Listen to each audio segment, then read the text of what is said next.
Good morning and welcome to another Asia Gaming Brief podcast. Today, I'm going to be speaking with Hai Ng. He's a partner at Neomancer, which is an esports advisory and consulting company. We're going to be talking about a relatively new video game genre called Gashapon and why the real money gambling industry needs to know about it. Hi, thanks for joining us today.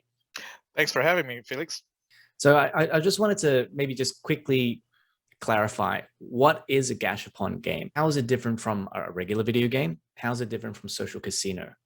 So Gashapon games comes from the the Gashapon machine, which is essentially a toy vending machine that vends a random toy for a quarter or whatever currency you put in. You turn the dial and the toy pops out.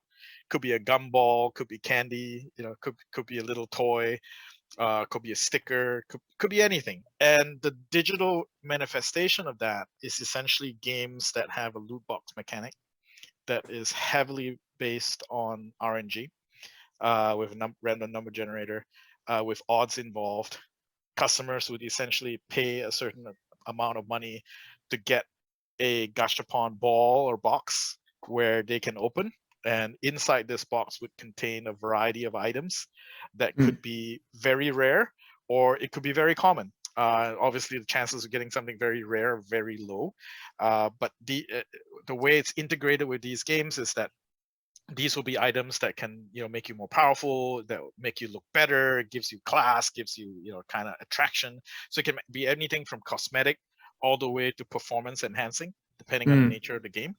And it's become a really big motivating force in especially mobile games. Is there a difference, just for clarification's sake, is there a difference between a game that has loot boxes versus a game like a Gashapon game? Are we talking about the one and the same thing here? I guess there are subtle differences. For games to be considered a Gashapon game, it is extremely dependent on this mechanism, which means every advantage that you get in this game can be enhanced through this Gashapon mechanism. And so every time you're buying a loot box, it's equivalent to feeding a slot machine and pulling the lever and hoping that you get what you want. Okay, understand. Okay, so what's the significance for the gambling industry? Because we're obviously dealing with a different market here. We're dealing with different products that they don't look like Gashapon games that we see out there. So what's the tie-in here? Why does the gambling industry need to know about Gashapon games right now? I think it's worth looking at what Gashapon is feeding and the customers that are playing Gashapon games. Many of the customers who play Gashapon games are not hardcore gamers. They're casual gamers. They are gamers that would normally, play slots, that would, and at the same time, could be playing things like Candy Crush and stuff like that. And it's also a demographic that skews female, rather than the traditional video game genre that has male. So interestingly, even when you start looking at some of the more kind of battle-based games like Top War I mentioned earlier, survival, State of Survival, which is a zombie post-apocalyptic game, but they're both Gashapon games. Surprisingly, there are a lot of women on these games, more than what you would expect from just a pure game in that genre. And it's the Gashapon element that I believe that drives that. And interestingly enough, that crosses with the gambling industry. Sure, it's not regulated. There are a lot of parameters that are different, but from the entertainment, from the user point of view, where the user is looking to be stimulated, to get excited, to be able to satisfy their gaming needs as well as their gambling chance needs, Gashapon checks the boxes. So I think it's worth looking at, and I think the point I guess I'd like to make is that we're not looking at it as an industry. The gambling industry is not really looking this as a threat because they say, oh, look, it's a whole different genre. It doesn't do anything. It doesn't share the same dollar. But do we know that for a fact? Because psychologically, they share the same gray spot. If you draw that Venn diagram, there is an overlap there. There is the elements of chance. Exactly. There's the element of chance, the payoff, the ability to show off after that. And some of these games, even though the developers do go a certain amount of way to prevent a kind of an in-game economy. There is in-game economy, which means there is payout. So if we're looking at the people that play these Gashapon games, are you saying we're also looking at the next generation of people coming in through properties, playing on slot machines or whatever slot machines will look like in the future? Are you saying that this is kind of that next market, that untapped market? I think it's certainly an untapped market. I think it's a blind spot that we should look at in terms of developing skill-based slots. I think right now, if you look at a lot of skill-based slots, it's essentially still slots, but trying to integrate a game element into it, but arguably not doing a great job. I mean, some of the match tree games, that's similar to Candy Crush stuff, that's great. But if you look at how Gashapon games have evolved over the last 4 to 5 years, they've moved away from that simple mechanic of match tree or spot the difference, the really simple passive skills, to something that's more elaborate. And those games have been really minting money. One of the top games right now is Genshin Impact, and it's a Gashapon game. This game, in its first several months of play, has earned billions, and is right now still making double-digit millions every month. Wow. Yeah. And it's available on PlayStation, it's available on mobile, it's available on PC, and it's fully Gashapon mechanic. You want to get a new character for $9.99, you get 10 rolls, and every time you roll, you may or may not get a character. They do publish their odds and stuff, but it's an unregulated, game in that essence. But it satisfies that need to want to play, take a chance, take a bet. I'm placing a wager. I'm hoping I can get something cool.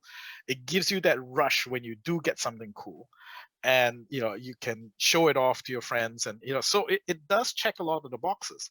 How much of that dollar is being taken away from gambling? I think we don't know, and that's the part that worries me. Why do we not know? We should be studying that. And if we're trying to build the next generation of slot machines, why aren't we looking at this industry? And I think one of the things that we talked about when we started exploring this topic is how companies like Aristocrat has started actually looking at this industry. Yeah, and right. That could be an interesting move, because what we've done so far in skill-based slots is it's varying success. But if you look at some of these games, some of the companies that Aristocrat has bought, like one of the games that Aristocrat has bought, Shadow Raids, Shadow Raid Legends. Shadow Legends. Yes. It makes, on the iOS platform, looking at some of the stats online, publicly available stats, it's about $7 million a month of revenue. So it's not chump change. It's good revenue. And I think it's key that we, at the very least, it deserves a look. Why is this driving it? And can we pull this back? Is it a coincidence that a slot machine company has found synergy and success going into this Gashapon game genre? I think the one thing that concerns me, that troubles me, that makes me stay up at night is that we actually don't know the definitive answer to that question. And we should. And why is it that we not know that? But from an anecdotal point of view, as a gamer and as somebody who kind of has worked in the gambling industry for almost 2 decades now, I certainly see the smarts for that. Because at the end of the day, what's a slot machine manufacturer? They're in the entertainment business, and they're creating entertainment. And where that should take you should be where the kind of offering what the customer wants and enhancing that feature, taking what they think they want and giving them what they want. And I think by not limiting themselves to just slots, or by not limiting themselves to what traditional gambling games are about, and experimenting with some of these games, especially when they can be much more free-handed with these because they're not regulated gambling games, but yet there are a lot of the principles apply. Colors, graphics, character design, the music, the attraction can be actually used to feedback a lot their in terms of their slot machine designs too, Mm. and game dynamics as slot machines evolve. What can we do on those interstitial games that slot machines now have that have managed to draw customers? I think a lot of these games, at the very least, provides valuable data to the game developers to be able to access in an open market, in an unregulated open market, to be able to do the experiments to see what customers are trending towards. And I think with these Gachapon games, it certainly fills that gap because they're chance-based games, and a lot of these players go in. There are these sharks that know they can cash out, but I would say the vast majority of the players don't know all those tricks. They don't know where they can go to sell their accounts, so they're just having fun, and they're putting a lot of money just to have fun. Yeah, exactly. The interesting thing that I see today is that the right question to be asking is, why does this generation, is it really that this generation doesn't like pure chance games?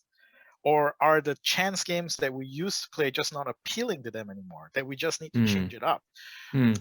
And if you look at some of these Gashapon games, they are pure chance. Yeah, sure, there is a skill element behind it, but you're like the game that we talked about earlier that Aristocrat has, you need to get those great characters, and sometimes the only way to get those great characters is to buy that crystal. You can't grind that stuff. You have to buy that crystal, and it doesn't guarantee you get that character either. So you might not just be buying one crystal, you could be buying 10 crystals or 20 crystals or 50 crystals. That starts sounding like a slot machine to me. Just to kind of round this off, what would you say if we were to take the learnings from Gashapon, or we were to really study the type of player that plays these Gashapon games, and we apply these learnings into slot machine design or the casino floor of the future? What do you expect the changes will be? I think some of the changes we've already seen happen slightly, with the bigger screens and the more interesting graphics. I think what has yet to change is the dynamics of the game. We've, so far, whether, and I'm not clear whether it's, restraints from regulations of how a slot machine must look like and how they have to behave. But in looking at some of these skill machines, I think there are certain dynamics. It's like Gameco has these games where you're tossing a basketball, you're doing a first-person shooter. The reels are still spinning, but you don't see that happening. That's the content that I think we can learn to do better in by looking at Gashapon games. Gashapon game design is not limited by what regulations allow them to do. So they start the equation by, let's make the most entertaining game ever. So by using them and seeing what people like from entertainment and what they're training people to like from entertainment, and that could be the more operative term here, we can now design better games that fit. Instead of designing games, that look like games from 5 years ago, we should be designing games that look like games of today, and maybe even do the cliche, the hockey cliche that don't skate to the puck, don't chase after the puck, go to where the puck's going to be. And I think we can do that if we start looking at gaming trends today. Because I think without a doubt, slots or machines are still always going to be a good sort of floor space, per square foot revenue for any physical brick and mortar. And if you're talking about online, it's still also easy because it's all RNG based, right? But the entertainment value, how do we amp up the entertainment value? I think a lot of these games are showing the way, and we need to learn from it. Well, fantastic conversation, Hai. Really appreciate the insight into these Gashapon games. I think definitely we need to be looking more at what makes them successful and do what we can to apply them to our gaming floor. So thank you again, Hai. Thanks, Felix.